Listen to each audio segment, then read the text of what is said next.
नमस्कार, मी Ranjana. Home cook Ranjana channel वरती आपल्या सर्वांचं पुन्हा एकदा मनापासून स्वागत आहे. आपल्याकडे पूर्वीपासून उपवास आपल्या घरातले आपले आई वडील आपण ते उपवास धरताना आपणही तो उपवास करत दुसऱ्या दिवशी सोडला जातो. त्याच्या मागे चांगले कारण आहेत सायंटिफिकली, की एक दिवस आपल्या पोटाला आराम पाहिजे, आतड्यांना आराम पाहिजे. पूर्वीपासून आपण बघत आलो की भगरेचा भात किंवा भगर काही ठिकाणी म्हणतात, काही ठिकाणी वरी म्हणतात त्याला. तर वरीचे पदार्थ बनवून खाल्ल्या जातात त्या दिवशी. बाकी साबुदाणा वगैरे हे तर खातातच, खिचडी वगैरे. पण बऱ्यापैकी मी बघितलेलं आहे की वरीचे पदार्थ एकादशीच्या दिवशी बनवून खाल्ले जातात. मग ते तुमचा फोडणीचा भात असेल, साधा भात आमटी असेल किंवा असं बरेच पदार्थ त्याचे बनवून खाल्ले जातात. तर आज मी वरीचं ढोकळा इथे दाखवणार आहे. वेगळी चव असणार आहे आणि आपण वरीचाच एक पदार्थ पण शेंगदाण्याची चटणी करणार आहे. चला तर मग आपण रेसिपीला सुरुवात करूया. इथे मी वरी घेतलेली आहे 1 कप. स्वच्छ साफ करून आणि 5-6 पाण्याने इथे मी धुवून घेतलेली आहे. जोपर्यंत आपलं वरचं पाणी क्लिअर येत नाही तोपर्यंत स्वच्छ वरी धुवून घेतलेली आहे. आणि अर्धा तास मी हे पाण्यामध्ये वरी भिजत लावलेली आहे. आणि इथे मी 1-2-3 टीस्पून घेतलेले आहे ओलं खोबरं. आणि दही आहे माझ्याकडे इथे 2 चमचे. किती तेल वापरणार आहे तर हे आपण इथे आपलं बॅटर भिजवताना मी इथे दाखवणार आहे. तर आता ह्यातलं संपूर्ण पाणी आपल्याला काढून टाकायचं आहे. आणि इथे आपल्याला चटणी बनवण्यासाठी मी अर्धी वाटी शेंगदाणे घेतलेले आहेत आणि काही मिरच्या आहेत इथे तिखट 5-6. आणि हे ओलं खोबरं आहे. ओलं खोबरं ऑप्शनल आहे, पण घेतलं तर चटणी एकदम छान लागते. तर आता आपण वरी वाटायला घेऊया. आपल्याला वरी मी थोडंसं पाणी होतं तर ते काढलं नाही, मी ह्याच्यातच घेतलं. तर एकाच मोठ्या भांड्यामध्ये मी ही वरी काढून घेतलेली आहे. त्याला ही वरी वाटून घ्यायची आहे.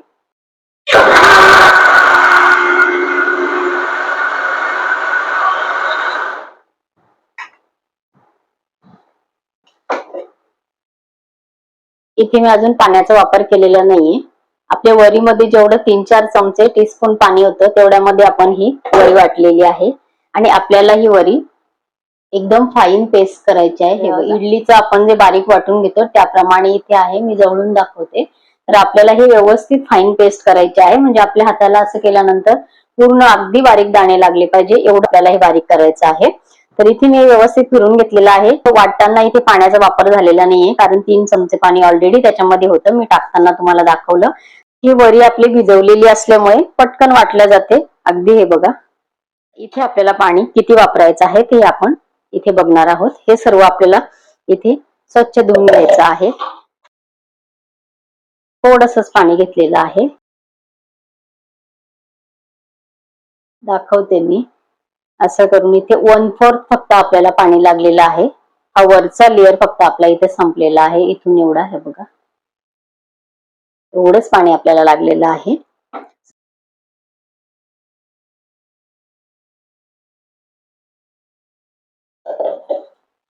व्यवस्थित आपल्याला हे मिक्स करून घ्यायचंय.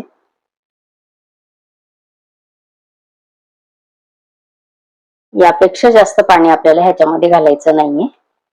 आणि चुकून तुमच्याकडनं जर ह्याच्यामध्ये पाणी जास्त झालं, की आता हे झालेलं आहे पाणी जास्त आणि आता ढोकळा बनवता येत नाही, तर तुमच्याकडे वरी असेल तर मिक्सर मध्ये तुम्ही अर्धी वाटी वरी बारीक करा पीठ असं, आणि त्याच्यात तुम्ही आपली कन्सिस्टन्सी येईपर्यंत 1-2-3 चमचे तुम्ही ऍड करू शकता. असं तुम्हाला इथे करता येतं. म्हणून थोडंसं पाणी कदाचित जास्त झालं तर घाबरण्यासारखं काही नाहीये.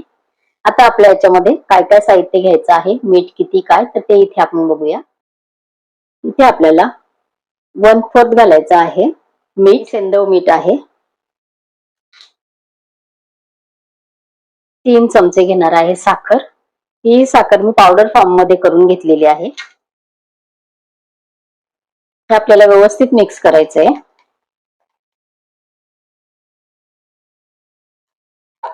इथे आपल्याला घालायचं आहे आता 2 चमचे दही. तर हे आंबट दही आहे. 2 चमचे मी इथे घेतलेलं आहे.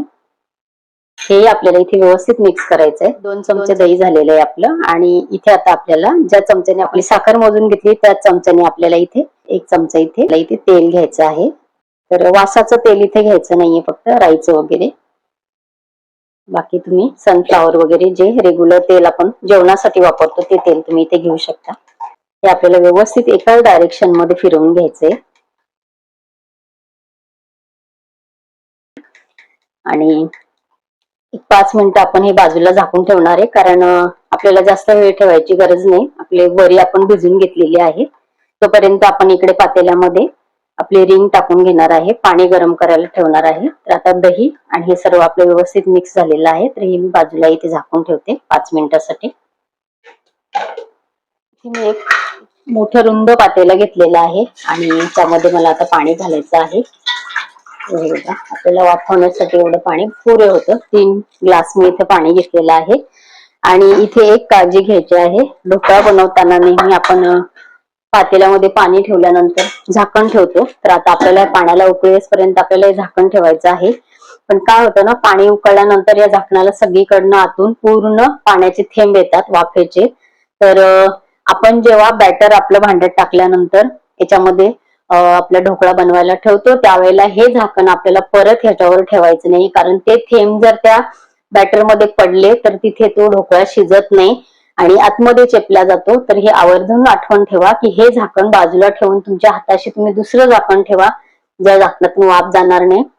तर मी दुसरं झाकण याच्यावरती तवा ठेवणार आहे आणि त्याच्याही आधी एक टिप सांगणार आहे. ती टिप आहे की ह्याच्यावरती एक कॉटनचा व्यवस्थित कपडा अगोदरच तुम्ही घेऊन ठेवा, जेणेकरून असं खाली जास्त येणार नाही, फक्त एवढा झाकणाच्या खाली येईल, म्हणजे गॅसच्या इथे तुम्हाला ते कपडा पेटण्याची भीती नाही.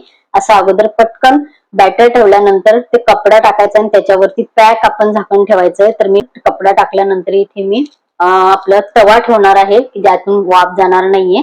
तर ही काळजी आपल्याला इथे घ्यायची आहे. तर पाणी आपलं आता इथे उकळायला आपण ठेवलेलं आहे आणि त्या आधी आपण इथे बॅटर मिक्स करून ठेवलेलं आहे.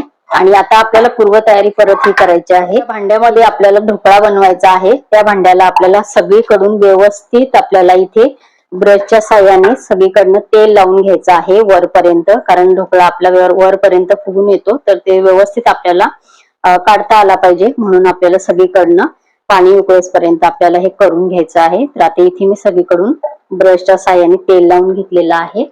तर हे मी बाजूला ठेवते आणि आपल्याला इथे जे बॅटर आहे, तर ह्या बॅटर मध्ये आपल्याला ओलं खोबरं घालायचं आहे आणि इथे शेंगदाणे घालायचे आहे. तर इथे मस्त तुम्ही थोडेसे शेंगदाणे जाडसर कुटून इथे घेऊ शकता. हे बघा, जाडसर याच्यामध्ये कुटून शेंगदाणे अतिशय छान लागतात आणि सालीसकट घेतलेले आहेत. ते तुम्ही साल आवडत नसेल तर काढून टाकू शकता, एकदम पावडर नाही करायची त्याची.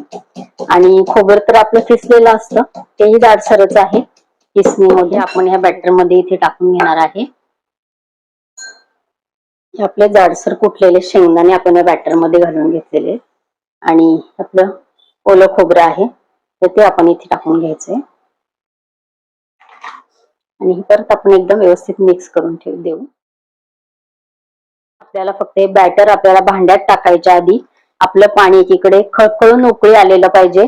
झाकणं आपल्या हाताशी ठेवायचे आहे, कॉटनचा कपडा आपल्या हाताशी ठेवायचा आहे आणि हे बॅटर जेव्हा आपण मिक्स करतो टाकायच्या आधी, तर त्यावेळेला आपण सोडा टाकतो. तर सोडा टाकल्यानंतर हे बॅटर व्यवस्थित फेटायचं आहे आणि पटकन आपल्या भांड्यामध्ये टाकून आणि ते ढोकळा आपल्याला बनवायला ठेवायचा आहे. तर ही इथे थोडीशी घाई होते, तर तेवढं फक्त ते करायचं आहे, बाकी तुमचा ढोकळा एक नंबर होतो. पाणी आपल्या एकीकडे उकळलेलं आहे. आपल्याला आता इथे हा अर्धा टीस्पून आपण इथे सोडा घालून घेतलेला आहे. तर आपल्याला आता हा सोडा इथे व्यवस्थित मिक्स करायचा आहे आणि हे सोडा टाकल्याबरोबर हे बॅटर एकदम फुलत फुलत फुलत येतं. तर ते पटपट आपल्याला व्यवस्थित इथे एका डायरेक्शनने घोटून व्यवस्थित फेटून आणि आपल्याला ते मिक्स करायचं आहे आणि आपल्या ह्या भांड्यामध्ये आपल्याला हे बॅटर घालून घ्यायचं आहे. हे बघा,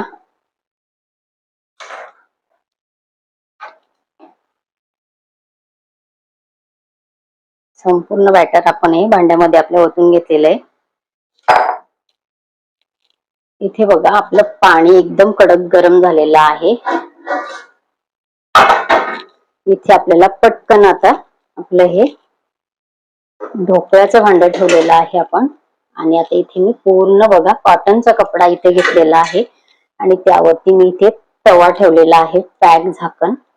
अजिबात ह्यातनं कुठून हवा जाणार नाही आणि हे 20 मिनिटं ह्याला अजिबात हात लावायचा नाही, काढायचं नाही. 20 मिनिटानंतर इथे आपण बघणार आहोत की आपला ढोकळा किती झाला. ते चेक आपण 20 मिनिटानंतर करणार आहे. यावर मी परत दुसरं झाकण पॅक झाकण ठेवलेलं आहे. 20 मिनिटाचा अलार्म लावायचा किंवा घड्याळीमध्ये बघायचं.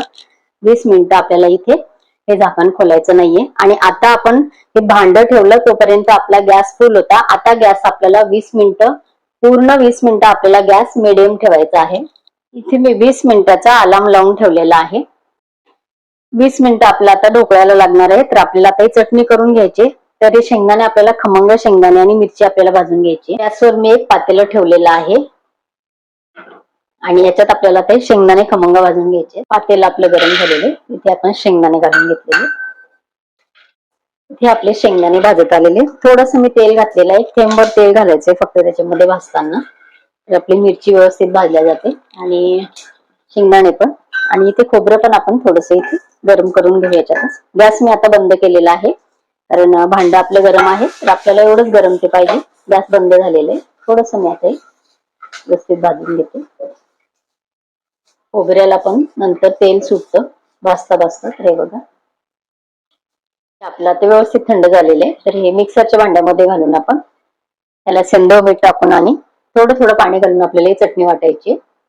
चवीपुरतं मीठ घालायचं. सेंधव मीठ आहे. मी रोजच्या जेवणाला पण हेच मीठ वापरते आणि उपवासाला पण आपण सेंधव मीठच खात असतो. ही चटणी आपली वाटून झालेली आहे. तर आपल्याला ही एकदम घट्ट ठेवायची नाहीये. ही थोडीशी पातळच आपल्याला चटणी करायची आहे कारण आपल्याला ढोकळ्याबरोबर खायची आहे. तर आपण आता ज्या पातेल्यामध्ये आपण वगैरे त्याच्यातच आपल्याला आता तडका करून घ्यायचा आहे. खमंग मातीच्या भांड्यातला हा तडका लागतो. गॅसवर मी पातेलं आपलं गरमच आहे मगाशीच. तर इथे मी घालते आता 2 टीस्पून तेल. तेल आपल्याला कडकडीत गरम होऊ द्यायचंय. तेल गरम झालेलं आहे. 1 टीस्पून मी इथे राई घालणार आहे. मसाल्याच्या डब्यातली नाही मी वेगळी राई ही काढली. आपल्या हळदीचे वगैरे हात लागलेले असतात. उपवासाला बरेच जण खात नाहीत आणि बरेच ठिकाणी राई खाल्ल्या जाते उपवासाला आणि बरेच ठिकाणी खाल्ल्या जात नाही. तर तुमच्याकडे राई जर तुम्ही उपवासाला खात असेल तर तुम्ही ही राई या तडक्यामध्ये टाका. अन्यथा तुम्ही डायरेक्ट चटणी आपली या गरम तेलामध्ये टाकली वाटलेली तरी सुद्धा चालेल. तर इथे आता आपल्याला व्यवस्थित तडका ह्याला लागलेला आहे. हे बघा व्यवस्थित आपली राई तडतडली. तर ह्याच्यामध्ये आपल्याला आता घालून घ्यायची आहे आपण जी ही वाटलेली चटणी आहे ही. या चटणीची अप्रतिम टेस्ट येते. त्या ढोकळ्याबरोबर खूप छान ही चटणी लागते. ह्याच्यामध्ये आपल्याला थोडं पाणी घालायचं आहे कारण आपल्याला थोडीशी पातळसर ही चटणी करायची आहे. आणि मातीच्या भांड्यातला हा तडका तर खरंच अप्रतिम आहे. चटणी मी गरजेनुसार पाणी घातलेलं आहे. ते किती घातलं ते मी इथे सांगते. आणि इथे बघा अर्धा टीस्पून फक्त साखरेचे दाणे घालायचे आहेत. त्यामुळे चटणी गोड होत नाही. चटणीची चव खरंच खूप वाढते. आणि या पद्धतीने चटणीला हा तडका देऊन आणि एक उकळी काढून आपल्याला हे गॅस बंद करायचा आहे. 1 नंबर ही चटणी या उपवासाच्या ढोकळ्याबरोबर लागते. हे बघा आपल्या चटणीला छान उकळी आलेली आहे. तर इथे आता मी गॅस बंद करणार आहे कारण आपलं पातेलं गरमच असणार आहे. उकळी आल्यानंतर आपल्याला इथे बंद करायचा आहे गॅस. इथे आपली उपवासाची चटणी तयार झालेली आहे. इथे आपल्या ढोकळ्याला 20 मिनिटं झालेली आहेत. 20 मिनिटं आपल्या ढोकळ्याला इथे झालेले आहेत. तर आता आपण इथे झाकण काढून घ्यायचं आहे. प्रचंड गरम आहे त्यामुळे ते काळजीपूर्वक आपल्याला इथे तवा हा काढायचा आहे.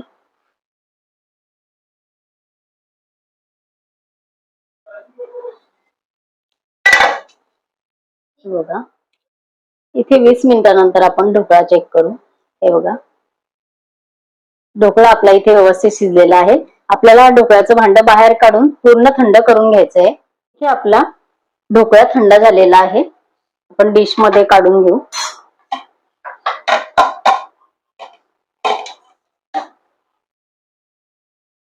इथे आपला बघा ढोकळा एकदम छान तयार झालेला आहे. इथे आपण हा ढोकळा कट करून घेऊ.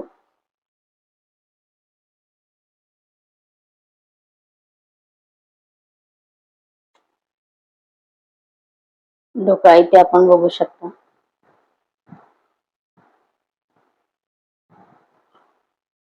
माझ्या चॅनलवरती उपवासाचे बरेचसे पदार्थ दिलेले आहेत. उपवासाची कचोरी आहे, उपवासाचा उपमा आहे, उपवासाची धिरडे आहेत, त्यानंतर उपवासाचा ढोकळा आहे, त्यानंतर वेफर्स आहे, खारवलेले शेंगदाणे आहेत, चिक्की आहे शेंगदाण्याची. बरेचसे असे अनेक पदार्थ उपवासाचे माझ्या चॅनलमध्ये मी दिलेले आहेत रेसिपी. त्याची लिंक खाली डिस्क्रिप्शन बॉक्स मध्ये दिलेली आहे. नक्की चेक करा.